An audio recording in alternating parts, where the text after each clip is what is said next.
What is up, everybody? We are actually on a hill right now, and I'm going to show you how to start on a hill. Now, a lot of people were requesting this video, and I know a lot of it has to do with you have to do it in training over in the UK, and you have to do this, and you have to do a few other things, but I know a lot of people have trouble doing this. And now I believe, no one's ever said what happens, but I believe that you're either stalling, falling back, revving really hard, and like you're trying to figure out how to do it smoothly. Now, the best we could do is practice, and we're gonna do it right here.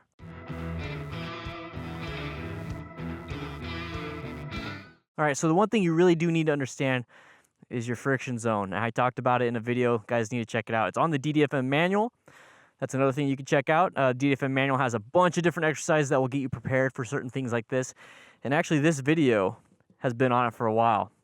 I post all these videos on that a lot sooner. So anyways, let's go ahead and talk about how to do this. Now, first of all, the biggest issue we have here is the gradient. So we're obviously uphill. Now, that causes your bike to want to move back. Okay, so that causes your bike wants to go down with gravity, correct? So what that's really doing is it's scaring you. Think about that. It's scaring you. You're getting on your bike, you hit it in first, you're sitting there. You're scared to put your feet up because you're going to start walking back. You put yourself off balance. Now you're going to want to go left or right. Let's prevent that from actually happening. Let's prevent us from actually going backwards. And since you have practiced this and we're preventing ourselves going backwards, that fear is gone.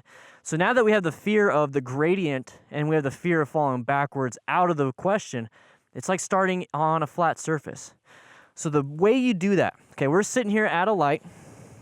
Okay, let's put my kickstand up. Sitting here at the light, I got maybe both brakes. I got my front brake and rear brake here. So I only have my left foot down. Or I'm just sitting here with my front brake, okay? So let's go ahead. See how that's scary? When you pull in the clutch,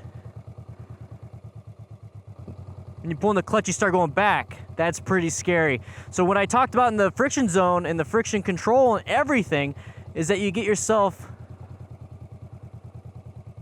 right in that friction zone where the bike wants to start moving. Now, the scary thing is that you might stall because you're on a hill and you don't want to let go of this front brake right here to give yourself some throttle.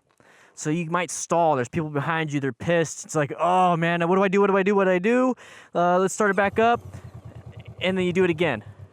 You're like, what do I do? So this is what you do, guys. Stop worrying about it. Stop worrying about it. Remember, the front brake is most of the braking power on your bike, okay?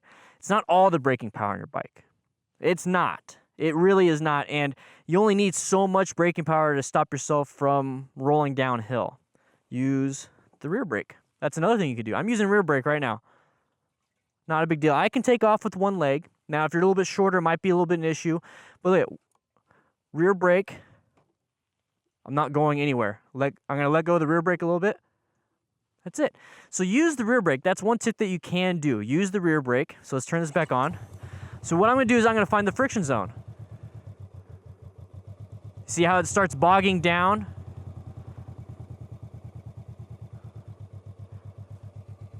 Right when it starts bogging down, it wants to have power, but I have my rear brake on and we're going uphill.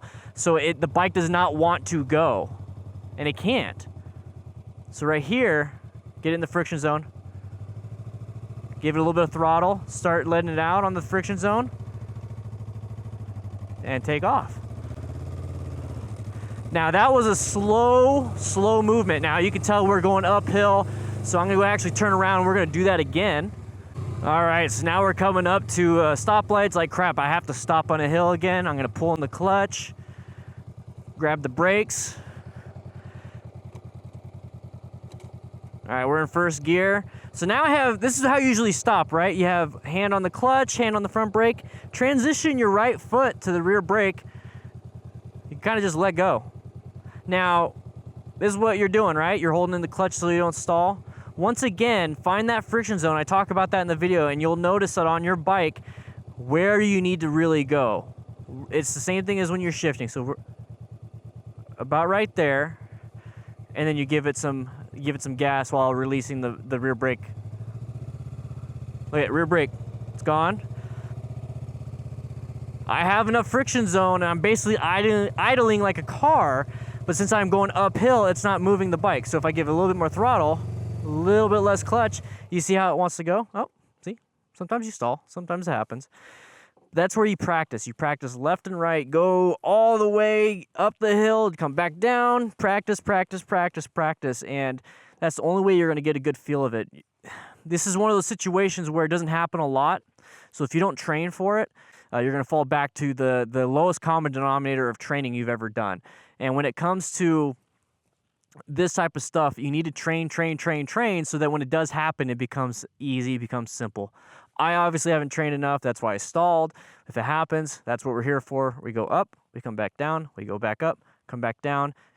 Practice, practice, practice. Okay? And if you want to have an easier way of finding all this practice information and how to set everything up, please check out the DDFM manual, guys. It's a great resource, and it's being updated all the time. It's not like I just threw it out there and called it a day. No, every time I come up with something new, every time I feel like it's important for you guys to know, I include it in the DDFM manual. And then on top of that, I do post it to the public on YouTube. But on the DDFM manual, you get it like right away. You're not waiting weeks. So check it out. You get diagrams and everything, how to set up your own little courses. And I just want to say thank you to my patrons. Thank you to everybody that has supported me. And I cannot wait to become an MSF rider coach. Got all the stuff, and it's going to be badass. All right. Anyways, hope you guys ride safe, be safe, and I'll see you later.